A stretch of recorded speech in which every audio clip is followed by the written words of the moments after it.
pour rentrer. Un pari sur la fiabilité ou le début des problèmes? On va voir ça tout de suite.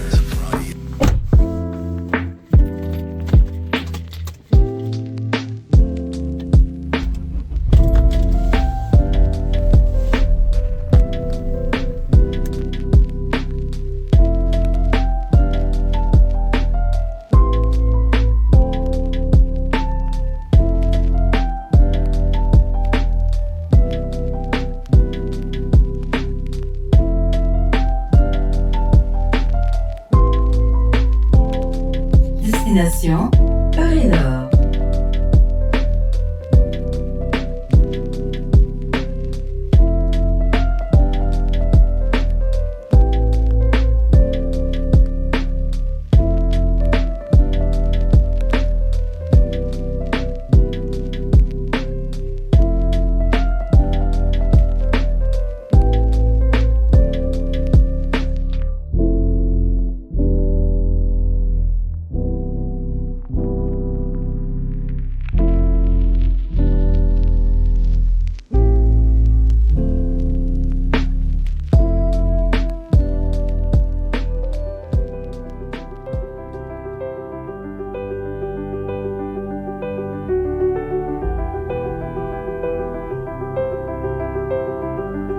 Salut Barpat, nous sommes enfin arrivés à la destination finale en Angleterre. On attend juste que la personne vienne nous récupérer pour qu'on puisse aller voir la bête.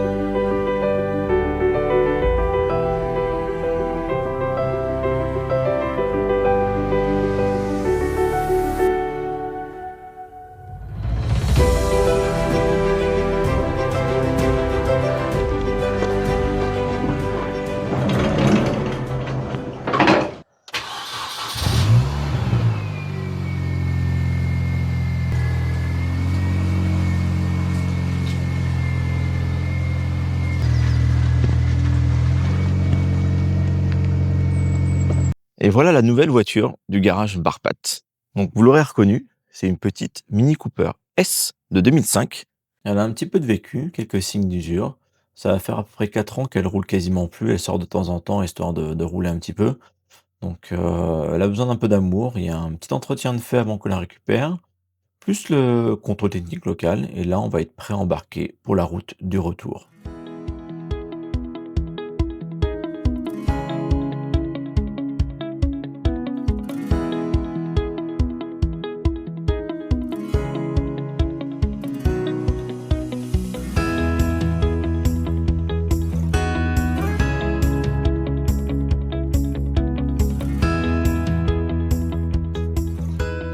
Alors, je profite de cette première étape de notre voyage pour te présenter la voiture. On s'est arrêté à Folkestone, donc c'est la première ville juste avant le shuttle qu'on prend demain matin. Donc je me suis dit, c'est un très bon moment pour te présenter rapidement cette voiture. C'est une petite Mini Cooper S, c'est une John Cooper Works, une vraie. Elle a été préparée en usine, contrairement à beaucoup d'autres. Elle a vraiment un look sympa, elle est en finition Checkmate, donc c'est une finition qui est quand même relativement rare. Elle a toujours été entretenue, mais il y a quand même un peu de travail à faire dessus, et c'est ça qui me plaît. Et ça correspond parfaitement à l'esprit du Barpat Garage, où on ne va pas acheter une voiture qui est toute neuve, toute flamboyante, on va acheter une voiture qui a besoin d'un peu d'amour. Je vais te la présenter un peu plus en détail.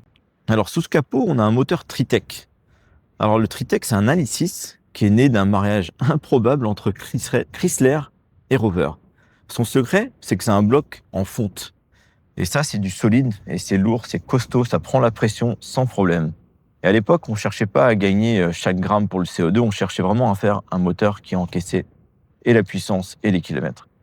Et contrairement au bloc Prince, donc un peu comme l'Alicis THP qu'on retrouve chez Peugeot et Citroën, le Tritec, c'est un moteur qui ne se déforme pas avec la chaleur. C'est un moteur de tracteur, si on peut dire, dans un corps de sportif.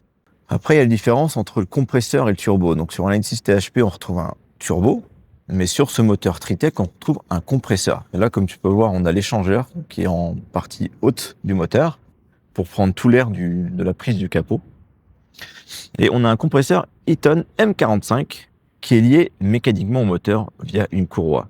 L'avantage d'un compresseur, c'est que dès que tu appuies sur la pédale, tu as du couple instantané, alors que le turbo, il y a un petit temps de réponse pour la montée en pression pour que le couple et la puissance arrivent. Sur la prochaine génération de Mini, c'est là où ils ont installé le 1.6 THP. Et comme vous le savez, sur ce moteur-là, la chaîne de distribution a tendance à se détendre, le moteur se décale, et là, ton moteur casse. Alors que sur ce bloc, tu n'auras jamais ce problème-là. Un des points faibles, c'est le bocal d'expansion qui est là, qui a tendance à se dessouder au niveau de la jonction entre le plastique. Donc une des modifs qui est possible, c'est de le remplacer par un bocal en alu ou en renforcé. Et on a aussi un problème régulièrement avec les tourelles d'amortisseurs qui ont tendance à se déformer. Parce que sur ce châssis-là, c'est un châssis sport avec des amortisseurs sport, ce qui fait que la tourelle, elle encaisse tous les à-coups de la route, les nids de poule, enfin tout ce que tu peux avoir. Et en gros, ça a tendance à un peu à se déformer. Sur celle-ci, on n'a pas le problème. Mais il existe des kits pour renforcer les tourelles d'amortisseurs. Et il est presque recommandé de mettre aussi une barre anti-rapprochement qui vient renforcer et prendre en sandwich les deux tourelles avant. Dernier point technique, l'injection. Le Tritec utilise l'injection indirecte. Donc l'avantage, c'est que l'essence nettoie les soupapes en passant. Sur les moteurs THP Prince, on est en injection directe. Ça semble génial, sauf que la calamine s'accumule sur les soupapes et étouffe le moteur. Donc en résumé, avec cette R53, avec le kit compresseur d'usine John Cooper Works, on a vraiment une mécanique qu'on peut entretenir facilement soi-même, qui accepte de monter dans les tours sans problème et qui ne lâchera pas à cause d'un petit capteur ou d'un petit problème d'injection.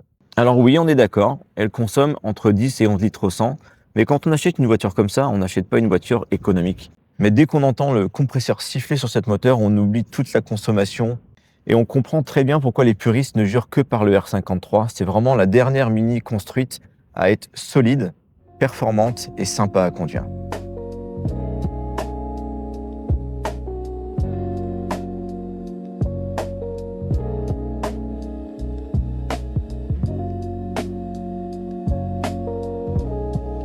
Alors, ce que j'aime beaucoup sur cette Mini, c'est qu'on a encore le contour et le compteur de vitesse au niveau du volant. Et contrairement à beaucoup de Mini, on a le GPS qui est positionné au milieu. Alors que sur d'autres Mini, tu as le compteur qui est là. Je trouve ça vraiment pas pratique du tout. Comme je disais, il y a des petits détails comme ça qui ont besoin d'être changés. Il y a les autocollants qui commencent à s'enlever. Donc c'est pareil, ça va être enlevé, racheté, remis au propre.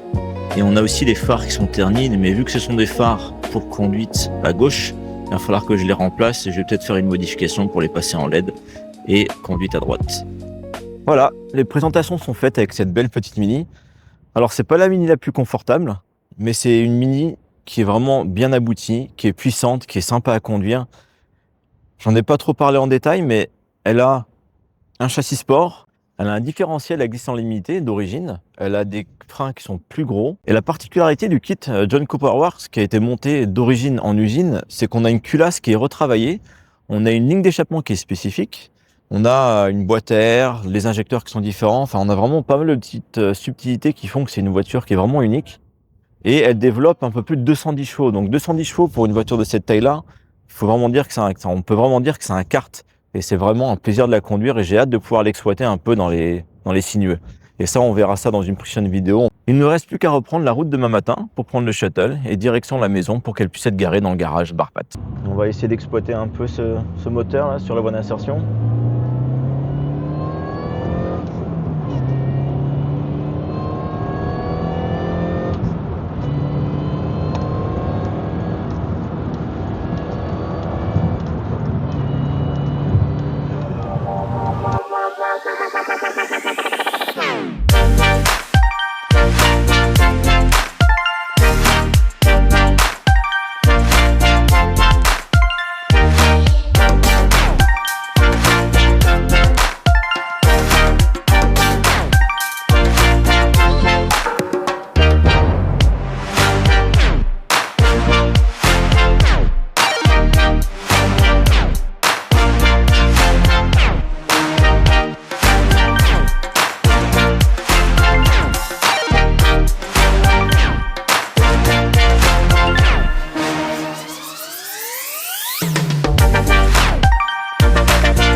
Bon, bah, je profite du trajet du retour pour faire un petit bilan sur la Mini. J'ai passé, en sortant du shuttle, quasiment 3 heures au bureau des douanes qui me fasse le formulaire 846A qui me permet de dédouaner et détaxer la Mini. pour pouvoir faire les papiers de la voiture. Merci au Brexit, parce que grâce au Brexit, j'ai passé 3 heures là-dedans, alors que si l'Angleterre était encore dans l'Europe, je serais passé sans problème. J'aurais demandé un quitus fiscal et ça aurait été beaucoup plus simple. Mais bon. Mais je trouve qu'on est vraiment bien dans cette voiture parce elle est vraiment petite de l'extérieur, mais c'est une petite voiture trapue et devant on est vraiment bien, on a vraiment de la place. Ce qui me fait très bizarre, c'est le pare-brise qui est très éloigné, qui est très très droit. Et j'ai vraiment pas du tout l'habitude d'avoir ça. J'ai vraiment l'impression d'être un peu dans un char ou un véhicule un peu blindé. Donc c'est assez drôle. Et on est vraiment au ras du sol. Donc ça donne vraiment l'effet carte entre le châssis qui est rigide avec le moteur qui est puissant et le fait qu'on soit vraiment bas. C'est vraiment sympa. Et malgré le fait qu'on ait une ligne un peu sport, ça bourdonne pas dans l'habitacle. Ça fait pas trop de bruit. Il y a un peu de bruit du vent, mais dans l'ensemble, c'est quand même vachement bien insonorisé, donc c'est vraiment sympa. Donc, je pense pas que le fait de faire des heures de route dans cette voiture soit spécialement fatigant. Donc, ouais, je suis vraiment, vraiment content de cet achat et j'ai vraiment hâte de la découvrir un peu plus en détail sur les petites routes, parce qu'on n'a pas vraiment pu rouler plus que ça sur des routes sinueuses. Mais comme je disais tout à l'heure, dès que je rentre à la maison, on pourra faire un petit tour par chez moi sur des petites routes sympas. Et ça permettra d'exploiter un peu le châssis, d'exploiter un peu le LSD qui est dans cette boîte de vitesse et voir ce que ça donne. Là, pour l'instant, la conso, à 130 sur l'autoroute, il m'affiche du 8 litres 5 en moyenne. Je ferai le bilan une fois que je referai le plein arrivé à la maison. Le bruit du compresseur quand on est sorti du péage, c'est quand même vachement cool. Sur les voies d'insertion, forcément, je me fais plaisir aussi là-dessus. Mais voilà, dans l'ensemble, c'est une voiture vraiment sympa. J'ai vraiment hâte de la ramener à la maison, de la nettoyer parce qu'elle est vraiment sale. On va lui faire un bon entretien, un bon lustrage. Ça permettra déjà d'avoir une bonne base pour la suite de ce projet. Je vais sûrement contacter quelqu'un pour faire le nettoyage complet intérieur parce qu'elle est vraiment sale et j'ai pas forcément le matériel pour le faire. Je sais pas si vous sentez les bosses. Donc on sent que c'est un châssis sport, mais après c'est aussi le plaisir de ces voitures-là. Et voilà, le road trip se termine. Mais l'aventure avec cette Mini ne fait que commencer. Je voudrais remercier ma femme qui m'a soutenu dans cette quête, et c'est aussi grâce à son aide précieuse derrière l'objectif que j'ai pu te ramener toutes ces images. Merci aussi à toi d'avoir suivi ce périple, et abonne-toi pour voir ce qu'on va faire de ce petit monstre. À la prochaine!